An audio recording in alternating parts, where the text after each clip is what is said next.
Oh. Woo! Yes, drinking boiled water. Yes, Melbourne's awesome 2020. Yahoo! One single cough this week. No mucking about. Welcome to chapter 165 of Stories of a Sexy Sort of Soul. That was sent in by Old Mate 17 on Instagram. Appreciate that, old mate.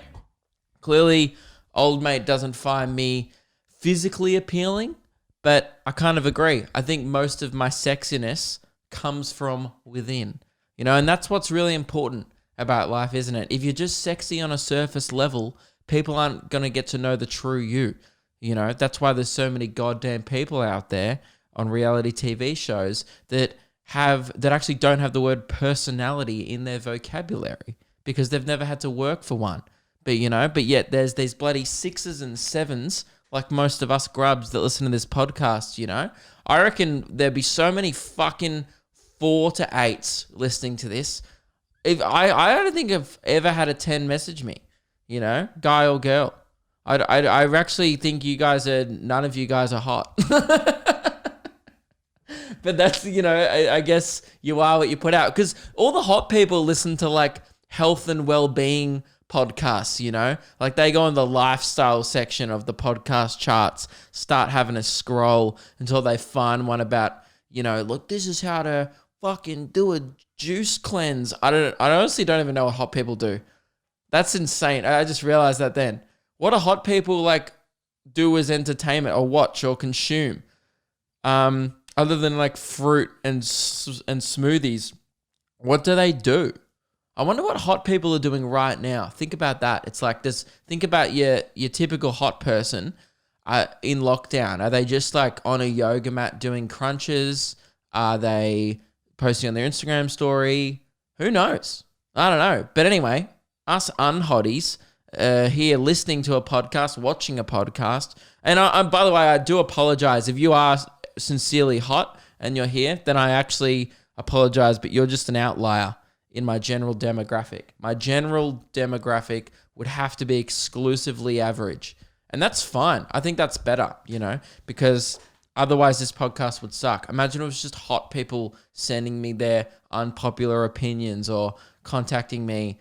It wouldn't be anything worth fucking reading. So, just not all podcasts start off with the host just straight up calling the audience ugly and then just moving on going, anyway, guys, I've had a great week. But this isn't all podcasts. So welcome back. Hope you guys are well. As I said at the start of the podcast, this week got absolutely 2020'd. Just nuked by the fucking bomb that is this year in Melbourne. 88 suburbs to 90 suburbs or something has contaminated water. Because you know what? Life was already good enough.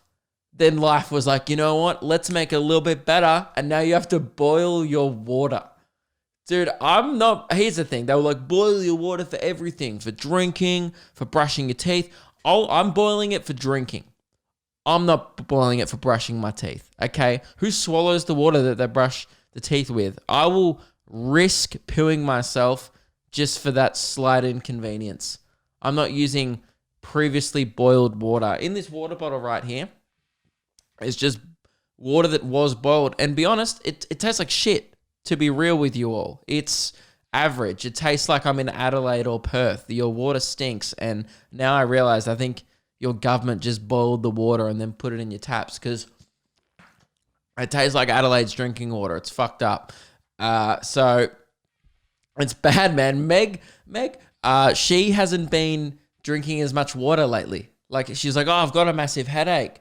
I was like, oh, how come? She's like, I think it's absolutely due to the fact that I hate drinking this water, so I've been avoiding it. So instead of just putting up with the water, she's just been putting herself through migraines to not feel like she's back home in Adelaide because that's where she was born. And I'll be honest, it's the closest I've ever felt to being in the third world because I feel like I'm in a third world village because I have to plan for my next drink. Like I went for a run yesterday and I was like, I'm going to be thirsty when I get back. So I should boil some water. I'm like, I'll put the bloody kettle on, boil some water and then chuck it in the fridge. So then when I get back, have something to drink. Otherwise, I'm going to be drinking poo water. Because I don't know, apparently there was a big storm. There's been some pretty windy weather lately. And yeah, something fell in the water. I don't know. I should have gone on a conspiracy theory page and read everyone's best theories. Yeah, they want you to boil the water for this reason, you know? I love that shit, dude. I've been like going... It's the only reason why I go on Facebook, because you see some people from your high school that you're just like, oh, you're an anti-masker now. Love it. That's the only reason why I'm still hanging in there. So Zuckerberg, put that shit to the top of my feed, because it's the only thing I'm going on Facebook for these days is not even to post. I only ever cross-post stuff from Instagram. It's a write-off now, that social media platform. But the one thing that is great is, just watching fucking lunatics argue with each other. It's where they all congregate, that and Twitter. But Twitter, I mainly go for my celebrity news because, I want to be up in the now with the goss. So anyway, guys, I'm boiling water all the time. How awesome is that? How awesome is just having to boil something and then refrigerate it before drinking? Sick. So that's where my life is. And you might have heard earlier, 2020'd, that's a verb now. 2020 is now a verb. It is a synonym for fucked. It just kind of means lol, suck it. That's kind of what 2020 means now. For example, you smash someone in Uno, and you make them pick up draw 4. You go, you just got absolutely 2020'd, which means suck shit, pick up 4 cards, you dweeb, and you have no choice but to deal with this. So those are the rules this year. The rules is you can't do anything you want to do with your life, and that's it. So that's sick. I'm loving life. Hope you guys are too. And I really miss doing stand-up so much. You have no idea. I know I talk about it almost every week, and I will not stop talking about it, okay? Because this is where I complain. This is a platform for me to raise some gripes, and my life is that good still, even in a world pandemic, that my biggest problem is not being able to do my dream job. I have to do my second dream job. Oh, I'm so unlucky. I have to make YouTube videos for a living. Oh, my life is difficult. Fuck. But yeah, I've been having these dreams every night, like every single night. I'm in a different scenario, and it's just like my ego jerking me off. Like I'm like, my unconscious brain's like, yeah, you're a bloody funny bugger, aren't you, mate? Because this is every dream. It's me in a situation with like some of my friends, always some strangers. Last night, the cast of The Office were there. We're all in a paddock that's like near my old house. And then for some reason, we were just like all there, and a few people from The Office, like Jim and Meredith and like Stanley, they're all going, come on, like we're all getting up to do our talent. Get up there and do a tight 5, And I was like, no, stop it. Stop it. Oh, Steve Carell, get out of here. Stop it. And then Meg was there and she's like, go on. You haven't done it in ages. And I was like, oh, all right. But I'll be a little bit rusty. And every single night, it doesn't matter what the situation is or who's in the dream, I always find myself getting up on like a park bench or like some kind of auditorium, wherever it may be set. It doesn't matter. I've had this dream so many times in so many different variations. Every time I get up there and I just do some shit that's like crowd work or like just riffing or like a bit that I've actually worked on in real life during the week, and then I remember it in my dream for some reason, like word for word. I don't know how my brain works. And then I just destroy every time. And I know that's not impressive because there's my own mind going, you're the fucking best. It's just me going, oh, yeah, Luke, fucking, oh, now riff with the person in the second row. Oh, yeah, drop a punchline, boom, all right. Say that's all I got time for. Oh, no, Luke, they're giving you a standing ovation. They want you to do more. And I'm just like, yeah. And then it gets to the climax and I'm just like, everyone's on their feet and I wake up with morning wood every single morning. I'm like, that was sick. And it's not because most guys wake up with a boner every day. It's because I was that good. Last night, I fucking destroyed that paddock, man. There was a whole crowd of people. I was riffing about these birds that were flying past, and I was just crushing. I don't even remember anything I said, but I was crushing. So yeah, I just wanted to mainly let you guys know that don't worry. When shows come back, I'm still going to be in form because I've been practicing up here. Every single night, I go to bed, and I just fucking get to work, running some tight fives, putting myself in different scenarios, really testing out myself as a comedian, even during such a hard time for comedians, There's no days off and no nights off. That's how I do. I literally grind 24/7, man. I think it's actually problematic. I can't turn my brain off that how much I miss it. It's so weird. Like, I've never had those type of dreams before where I'm like just doing my job, Like, in no other profession, say if you were like a lawyer, right? Would you just like be like, oh yeah, now I'm in court and I'm defending my client. Oh, you made up a good point. Oh, you said, I don't know much about legal terminology, but like, just from what I've learned on TV, you said, no, Your Honor, or something like that. And then you're like, oh, and then we won the case. And then you wake up. Does that happen? Or am I the only one just going, God, it would be good to get back to work? I don't think many like Coles employees are like, fuck yeah, I'm walking down. Like they're sleeping right. They're like, yeah, just put those noodles on that shelf. All right, now I'm going to unbox some juice. Woohoo! Nah, I think it's just me. Anyway, guys, so that's where I'm at mentally. Fairly unstable. And I'm good. I'm kidding around. I'm good.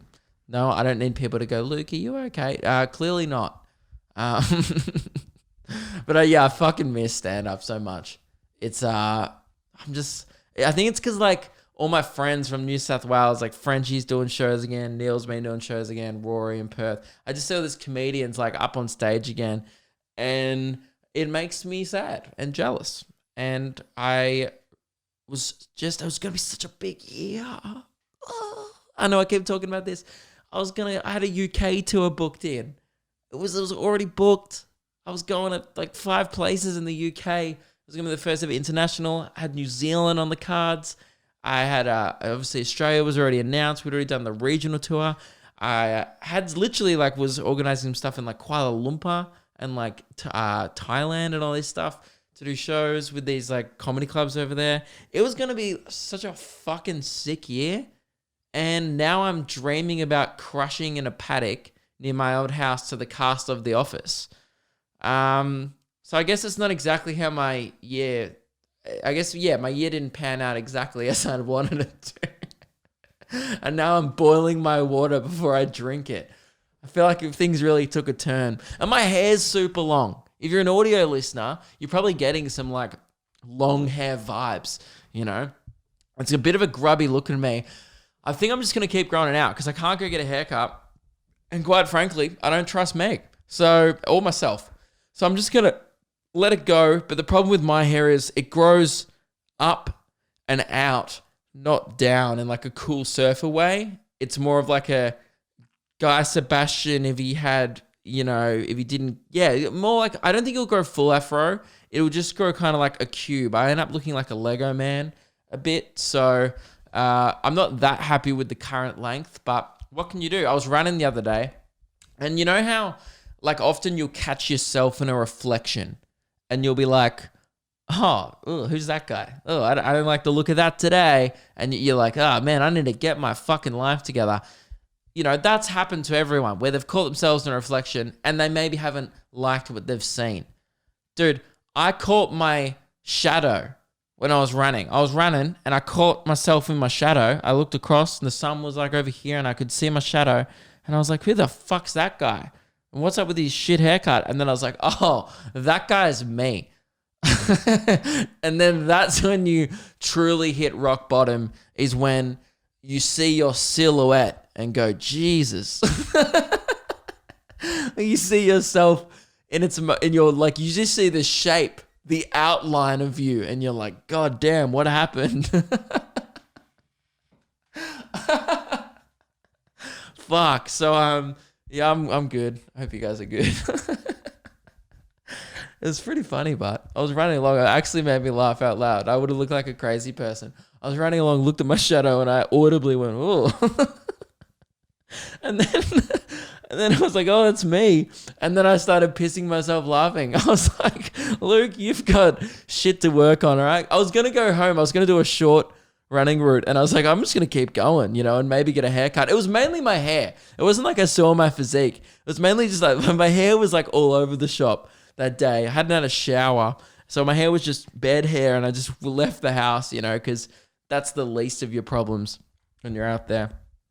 That's the one thing that's been crazy about this year is like there's no such thing as like looking good anymore or like trends even with fashion because no one's going out. So no one's like really buying new clothes and stuff. Therefore, there's no new things that are like in fashion. It's really going to put the fashion game about 2 years behind because like who knows? Obviously, things will become trendy again post-COVID, but currently, it's trendy. What's new and trending now is tracksuit pants and Ugg boots to the supermarket. And I had an unpopular opinion this week sent to me. I forget who it was sent in by, but someone said, unpopular opinion, I don't find Ugg boots comfortable. I think you're wearing the wrong Ugg boots. Okay, well, who are you? Do you hate clouds on your feet? Are you against having fluffy toes? Because that's fucked up. All right? And I really disagree with that one. I need a new pair of Ugg boots, actually. Jeez, that's where the content's got to here, huh? It's like reading you guys my shopping list. I'm like, I need apples, some new peanut butter, Ugg boots, and some milk. I think I'm a bit delirious today, guys. I went to bed late. I've been going to bed late a lot lately. Keelan and I have been playing video games until very late hours of the evening because we always get to it's like late at night and it gets like 2 a.m. and we go, we should probably start going to bed soon. But we both realize that neither of us are like going to actually go to sleep. He's like, so he goes, are you tired? And I go, nah. And then he goes, nah. He goes, well, I could stay up. And I go, oh yeah, all right, we'll play a couple more games. And then it gets to like 3:30 a.m. and we're still playing. And because there's no reason to go to bed because every day is the same. Like all I've got to do really is make sure I get videos up on time. And I can do that any time of the day. Like last night I finished editing at 1 a.m. because I was like, well, I got nothing better to do. And I have to get this Bachelor video done. So I'll just stay up, So I've been going to bed late. My sleeping pattern's fucked. I'm pretty much an insomniac. I'm thinking of joining a fight club instead of just, crushing in my dreams. That's like my version of Fight Club is I just have these delusions of me just like crushing to strangers, and then at the end it's revealed that I have just like never left my house in a year. I should write a movie about my experience during lockdown. It's called The Wanking Chronicles. Anyway. What I want to talk about? Oh, yeah. Guys, the Maintain the Stain movement has been going strong this week. A lot of you guys participating. If you didn't hear, last couple of weeks, there's been some massive grub energy on this podcast. I would say 70% from me. Like, I guess I'm the reason for it, but it was really backed by you guys. So I came in a few weeks in a row, hadn't showered, little bit grubby. I've set the expectations low for my personal hygiene at the moment to the point where last week in a Bachelor video, I included this bit and I was unsure whether or not to put in the video because I was like, that's pretty gross.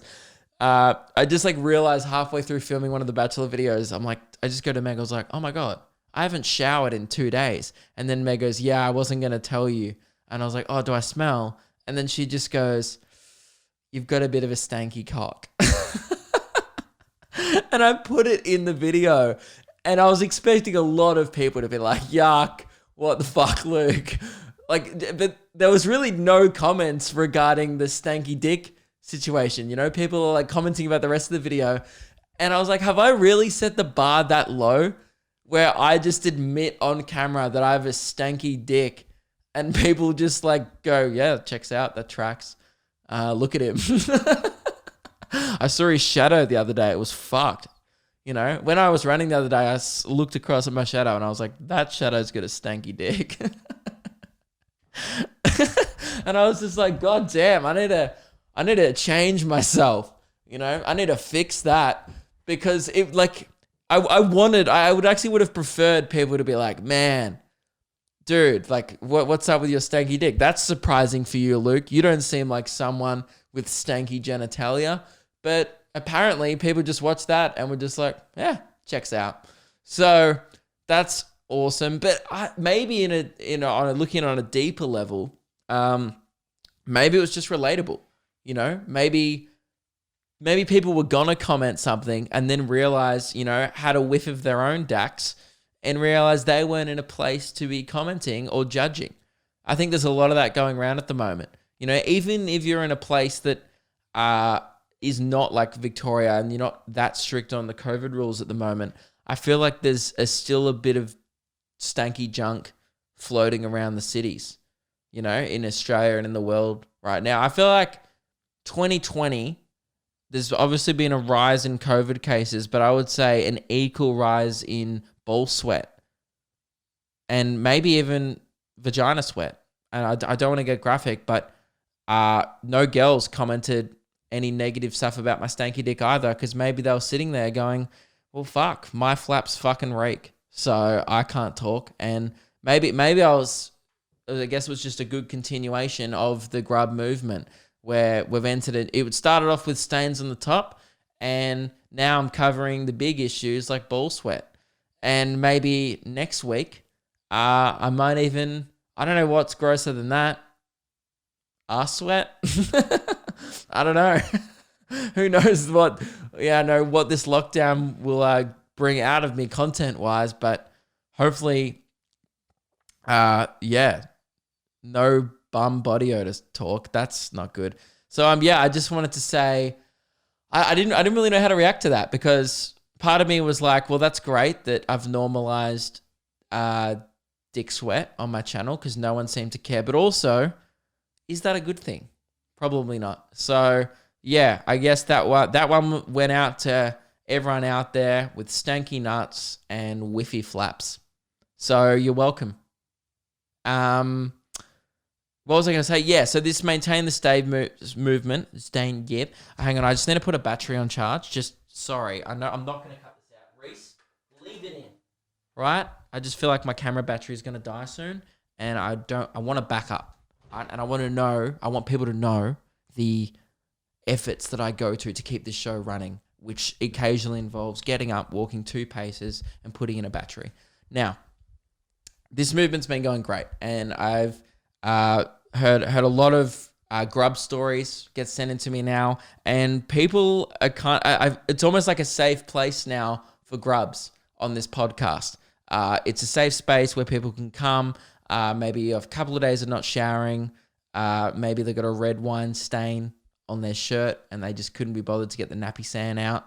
Whatever your grub move may be, this is a safe space. And Liam contacted me during the week, and this one really brought a tear to my eye, and it shows the positive effects that this movement is, and I guess how comfortable people feel in their own skin now, in their own dirty fucking grubby skin.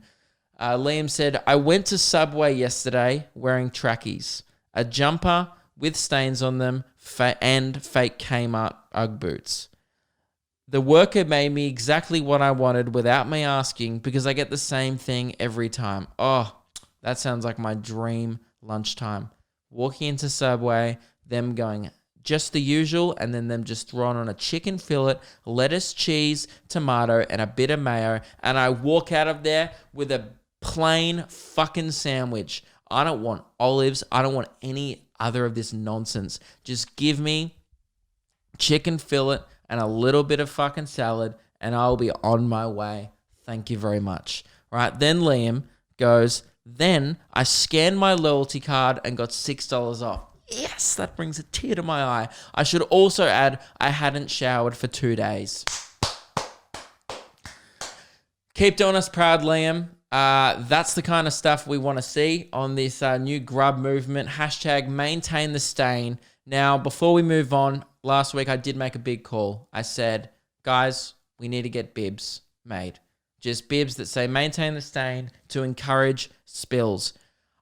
People did come back to me and said, look, I love the idea, but I don't want to point out the obvious and say bibs technically are an anti-stain item or clothing or accessory, I guess. They are anti-stain. And I said, you're right, that kind of defeats the purpose, because if we made bib merch, it would almost be, it would keep your actual clothes not stained, which is kind of against this new safe place for grubs everywhere vibe that we've got going on this podcast. So I use my big brain. Like, this is what I do. I sit back on my couch and I go, you raise a good point. Bibs are not the answer here. Okay, so I go back and I sit there and I've got my big brain on and I switch it on, right? Because by the way, if you don't know, this podcast, I only use 5% of my brain capacity. And 95% of it is just mulling over other things in life, like new Mountain Dew potential flavors, collabs with Doritos, and Battlefront strategies that I can bring out next time I play with Keelan at 3 a.m. in the morning. You know what I mean? So I'm just, the other 95%, I'm fucking busy back here. You know, if I look vacantly at the camera occasionally, it's only because I got shit going on back here. So you guys get to see 5% of my brain capacity right now, but the other 95% of my big, humongous, enormous brain is just back here, and the cogs are just turning over, working on greatness. So for once in my life, I sat back down on the couch and I was like, you know what, Luke, let's do that movie Limitless. Let's unlock 100% of your brain's capacity. So I went back and I was like, and I was unlocking 100%, and I was like, and then I got it. I bloody thought of it. And you're probably thinking, Luke, this is the most ambitious merch idea you've ever had. Yes. All right. And so ambitious that, look, I'm not even saying we'll do this. I'm more just like thinking of merch ideas, executing them and pulling them off. I'll only do if there is some demand. But this is just an idea, right? It's a plain white t-shirt. I know what you're thinking. Luke, that's an invitation for stains. Uh-huh. Because I unlock 100% of my brain capacity. Hear me out. It's a plain white t-shirt, except on the front, in just plain black font, it just says, maintain the stains, or stains come at me. Hadn't actually thought of what to write yet, you know, because I think maintain the stain, right, on the front, and it's a plain white t-shirt, and here's the catch. It comes with no wash instructions, right? No, clean wash, hand wash, no wash instructions. You know why? Because it's the only t-shirt you're ever going to buy that is not designed to be washed. It's the unwashable shirt. You just put it on. So this is my dream scenario. People listen to this podcast, right? It's like, I like to imagine that people listen to this at the end of the day. They kick their feet up, they chuck me on, and they go, let's just watch this guy use 5% of his big fucking brain for 45 minutes, right? And what people are going to do is they're going to chuck on their grub shirt, hook in to like a big old fucking bowl of pasta with tomato-based sauce. None of this fucking white pasta shit that doesn't really cause them. No, we're talking stains that are hard to get out. I want Nappy San, the company, to be trembling right now. I hope there's a representative here listening to this going, no. And already, I know I've lost the mum market. As soon as I said a shirt that can never be washed, every mum who may have overheard some of this podcast at one time is now off me. And that's fine. I expected that. I want people who can't handle stains to be tuned out right now. Okay, because that's not the vibe of this podcast. And here's the deal, right? Okay, if you're not picturing it, and I also like to imagine that people buy this shirt one size too big for them. One size too big. It's that comfy thing you put on when you get home. And picture an art smock, but for food. And then picture, a sloppy taco, your canvas. And you just get in there and create. And if it creates a mess, so be it. you've successfully used the shirt. And I'm not saying you should try spill shit on this. It just should be one of those things where it's like, oh yeah, fucking, I accidentally got this oil stain on it once. Oh well, doesn't come out now, you know? So that's fine. So, and you know what? Maybe you could give it a bi-yearly wash, you know? Because by that time, most of the stains will have settled and, you know, good luck, honestly. If you want to put some nappy sand on that after 6 months, yeah, okay. That's, you know, oh, it kills 99.9%. This will kill 14% of germs on this fucking t-shirt. I'm telling you. So, yeah, that's my big grand merch idea. You're welcome. Let me know if there's any demand, because if I was to do it, it'd be pre-order only. It'd be very exclusive. I don't think there'd be a huge market for this, but I know there is, just from reading the comment section of this podcast every week. I know there's a lot of fucking grubs out there. And just like Liam, you know, I'm sure Liam would love to roll in to Subway wearing his Maintain the Stain t-shirt with his fucking fake Kmart Ugg boots. Oh, bon appetit. Sounds beautiful. So, yeah, another thing I want to address from last week's episode just quickly, during the Unpopular Opinions segment, which we'll be getting to after this, I made a big call. Someone said that they did enjoy pineapple on pizza. And I said, that's fucked. You wouldn't put fruit on a pizza. Now, I realized in hindsight that once again, I was using 5% of my big old brain there, because I got a few emails. This one was just an example one, came in from Georgia. She said, hey, Luke, just had something to say in your most recent episode regarding the pineapple on pizza being bad, which I agree with. But you went on to say, fruit on pizza is bad, but tomato is a fruit, which is almost on all pizzas, from Georgia. So, yes, I just want to retract that statement. Tomato is a fruit, and it is on all pizzas. However, mainly tomato paste. I actually don't particularly enjoy margaritas that have actual bits of tomato on them. So I was kind of right, but yes, you are correct. It's tomato features on pretty much all pizzas. It's almost the structural core of it. You know, that's kind of saying like, oh, you wouldn't put fucking wood or metal in a building. You're like, well, kind of makes up a majority of buildings actually, unless you're building an igloo, or a clay hut.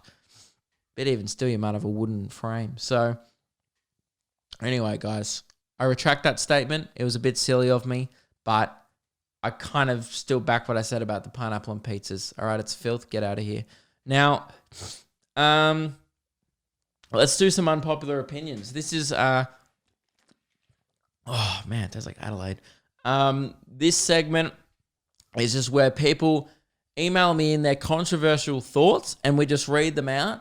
And it's kind of designed just to piss off you, the listener, or the viewer. You know, it's designed to grind a few gears, rub people the wrong way. It's designed to cause the feeling of unease and discomfort. So I guess get ready. You know, you're probably comfortable listening to this, but get ready to be uncomfortable. So this first popular opinion, it comes in from an anonymous source only because I think it came in on Instagram and I did forget to write down who sent it to me. Please email me in your stuff for the podcast at luke.kidgell@gmail.com and put subject, like put unpopular opinion or podcast in the subject line so I don't lose it, because I also get a lot of emails too. So, yeah, this one came in on Instagram because I wrote it down because I just thought it was fucking insane. Like, it was insane. You know how, like, some people throughout history have said some insanely controversial things. Like Hitler, you know what I mean? Very, I would say, controversial figure throughout history. You know, I think undisputed one of the most disagreed with people on the planet throughout history. Well, this person, whoever sent this in, maybe, I'm not likening them to Hitler, but I'm saying they're equally as decisive. Is that the right word? Decisive. No. Divisive. That's the word I'm looking for, guys. I need to look up. What word am I looking for here? I think divisive is the right word.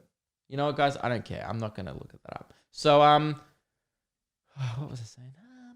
Okay, yeah, this one came in. This one shocked me to my core. All right? Unpopular opinion.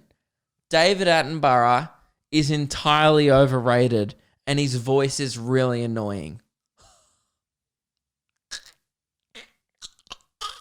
That was my face when I read that for the first time. I just melted. I was like, I've never disagreed with so much. I disagree with this so much that my face wanted to melt off. Am I the weird one here? How do you watch Planet Earth, right?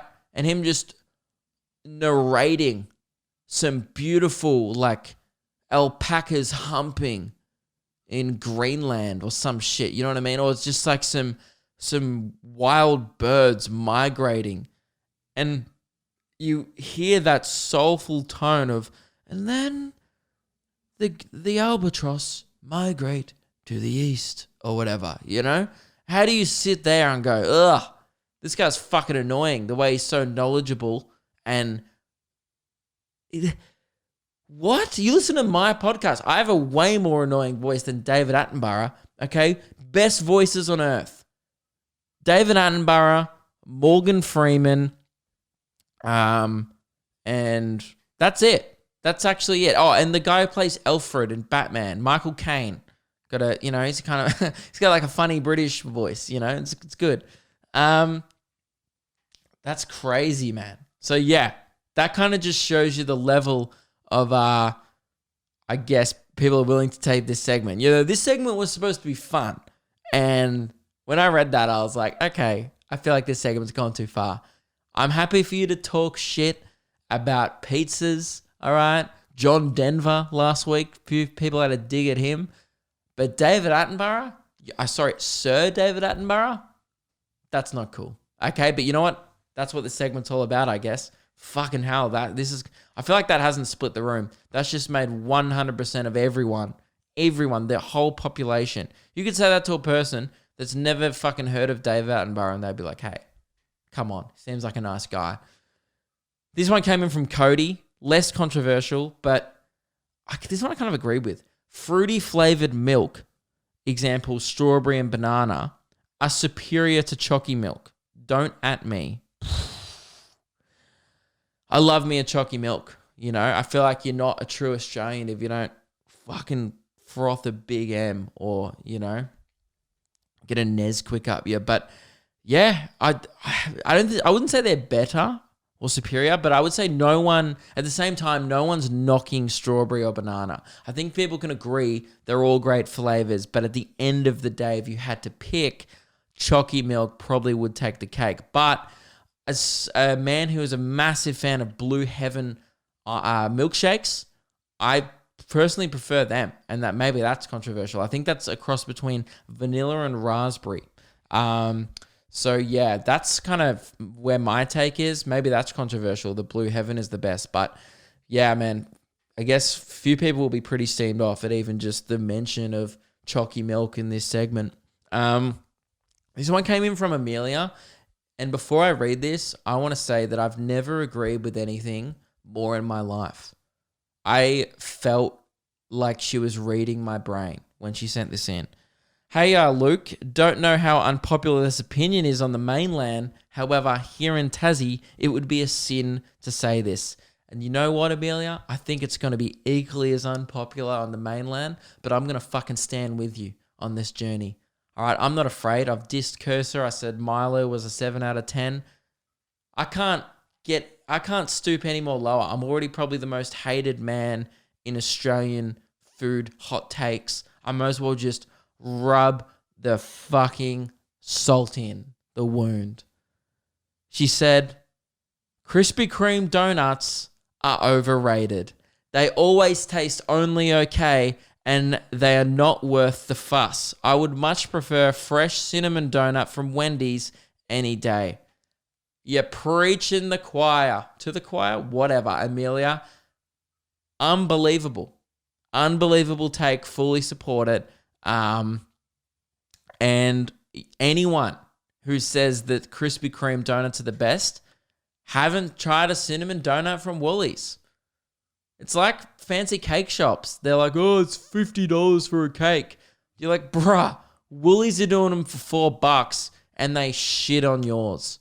Okay? And that's how I feel about Krispy Kreme is they're this big American chain that come over, they're like, look at our glazing. You're like, hey, man, if I wanted glazing on my donut, I'd just come at Wendy's. I'd just do a fucking jizz on a plain cinnamon donut if I wanted to eat disgusting glazing. They're overrated. They're not even bad. They're just like, they taste American. They taste like heart disease. And they, in the words of Keelan, they make my blood feel thick after I eat them. And I fully agree. And I might be in the wrong here, but you know what? That's it. That's life. This one comes in from Michael, and this will be the last one I do. Oh, no, I'll do one more quick one. Okay, so I'll end with the Michael's one because it's a little bit longer, but this one's just this little quick one from Tubsadis.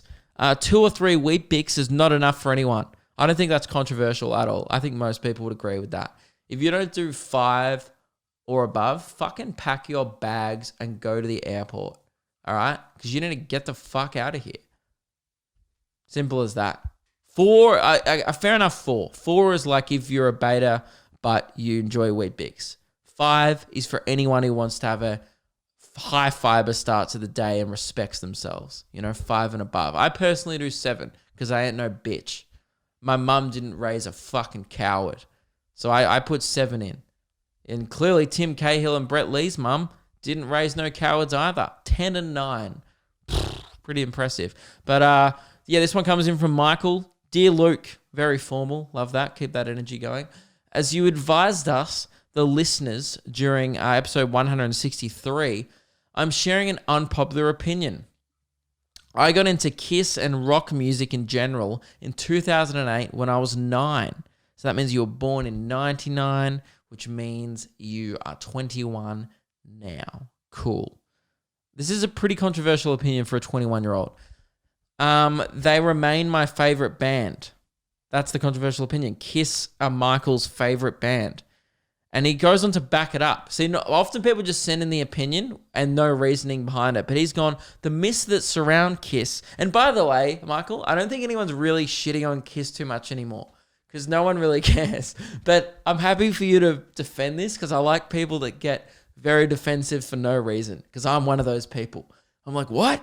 You want to come at me for something small and trivial? Yeah, well, how about I argue about it for the next 15 minutes despite you not actually caring? That's me. So I respect that, Michael. The myth that surrounds Kiss include that their musical skill is straightforward, their costumes are ridiculous, and that their impact was minimal. My take is that they are phenomenally talented musicians that write incredible songs, not to mention the industry revolutionizing theatrics and the fact that they influenced essentially everyone, aka Jack Black, Metallica, Tupac, Van Halen, Foo Fighters, Michael Jackson, Ramones. I would say that this is not that controversial. This is not that unpopular. I would say most, even if you don't like, look, I don't know many Kiss songs. I know I Want to Rock and Roll All Night, and I know fucking one of their other ones. So yeah, clearly I don't know that many. I would say, yeah, most people acknowledge that the fact that we're talking about them right now means they've absolutely were impactful. And that whole era of like glam rock and like painting up your face, it definitely inspired a lot of pop music. Like, but I would say they would have been inspired. Like when were Kiss around? I feel like they would have been inspired by David Bowie, who like used to dress up in crazy stuff. Anyway, I would just say like they're not a bad band, but they're not. Yeah, you're right. They're not great, are they? But yeah, I would say they're definitely impactful and that it's totally a fine band to be your favorite band. I fucking love. You know what? For their era, they're actually pretty bad. They're kind of corny. Kind of like AC/DC in a way. Like it's like fun rock, and I get that. If they're your favorite band, it's fine. But there is objectively better music, like from the rock, when rock was huge. Like Led Zeppelin are a better band. Queen are a better band. There's so many like better, more talented musicians, but there's nothing wrong in just liking something for how cheesy and like the way it makes you feel. Dude, I fully acknowledge that Blink-182, that's like the same thing with them. They're not the most credible or talented musicians in the world. Travis Barker's fucking amazing at drumming, but Tom and Mark, I would say they're more entertainers, and the way like that music connected to me going through my teenage years, and like the way it influenced so many other people in that genre over the years. The reason why they're so popular is because of the personality behind the band. A band isn't just about the music. And I think the reason why you like a band is half to do with the music, half to do with like the image, what they represent, what they mean to you. So I would say, Michael, I rate that. If you want to like Kiss, you like Kiss, because I like Panic at the Disco far too much. And I think we can all agree that Brendan Urie fucking slaps at singing. Great singer. Genuinely been on Broadway, but you wouldn't call them one of the most inventive, creative bands of the modern generation, Oh, just the house where I live in. It's a banger, but it's not this generation's Bohemian Rhapsody, So yeah, guys, I think that's bloody. Oh, well, we're only 45 minutes in. Do I have anything else to talk about? I'm just looking through my notes here. I have something I could talk about. It's not like great, but I wrote down. I hate ledge videos, dude. I saw so many of them on the internet during the week. They've like started to become big on TikTok, or TikTok just keep recommending them to me. I hate those fucking ledge videos where people just are on like scaling tall buildings and they like filming themselves with a GoPro on. They make me feel sick. And you see like them jumping over things, or like, and they could fall to their death. And there's like a little ledge of like 3 things and they're just walking across it looking down. That makes me feel so uncomfortable watching that. It's like my biggest fear. I threw a tantrum on the giant drop when I was in grade 4 at Dreamworld. Okay, and I was fully harnessed in. Imagine, heights make me feel uncomfortable. I'm not necessarily scared of heights, but I'm definitely scared of falling to my death, which I guess is not that weird. Just means I'm not suicidal. But I just feel like, I don't know. Those videos are just, I hate them. And I wish people would stop making them. Because they're gonna fall one day. No one's that lucky. No one's that skilled. It's one of those things as well, like where I guess doing those maneuvers on flat ground wouldn't be hard, but the added pressure of like you being 100 meters up in the air is crazy to me. People like jump on top of skyscrapers and just run around the edge like fucking crazy people. Those people have a death wish and it makes me feel uncomfortable. I don't know why I wrote that down. I just wrote down, talk about ledge videos, because it made me feel like I get this sick feeling in the bottom of my stomach whenever I watch it. I'm like, just stop. Like, it's not entertaining. Stop. You're risking your life. It's like a complete stranger. I don't even care about them. You know what I mean? That sounds so horrible. Fuck your life. But the point is, it's like I don't even know these people, but it makes me sick knowing that there's people out there that just do that shit. I'm all for extreme stuff. Go to New Zealand, skydive. That's less dangerous. But like just without a freaking parachute or any safety harness, just rolling up to the top of the skyscraper and sitting there with your legs. That's the ones that piss me off. The legs dangling off the ledge. Oh, it's like when you see those old photos of the blokes that built the Sydney Harbour Bridge and they're all just sitting there on top above the water, just like eating a sandwich on their lunch break with their legs dangling over with no safety harness on. Oh my God, it gives me like anxiety looking at those photos. I'm just like, how do you have so little fear of not dying? Like, I have so much shit I need to do this week. Like if I died, I just wouldn't, I wouldn't be able to pay my rent or get anything done. Oh, I need to pay my rent. I should do that after this. Anyway, guys, thanks for reminding me, Luke. You're welcome, Luke. All right. Guys, that's the end of the podcast. Thank you all very much for tuning in again. We'll be back next week. Keep sending in your unpopular opinions, or if you have any life advice. I did get sent a few life advice things, but they're all really heavy things, and I don't feel like I don't think I'm the best person to address things of that nature on this podcast, because I'm not a psychologist, and not a professional. So if you have any like more trivial life advice things, or, you know, stuff about just like career things or whatever, like any interesting and fun life advice things, shoot them in to luke.kidgell@gmail.com. Hope you guys have an awesome week. I'm going to go boil some fucking water, and that's it. So see you all later.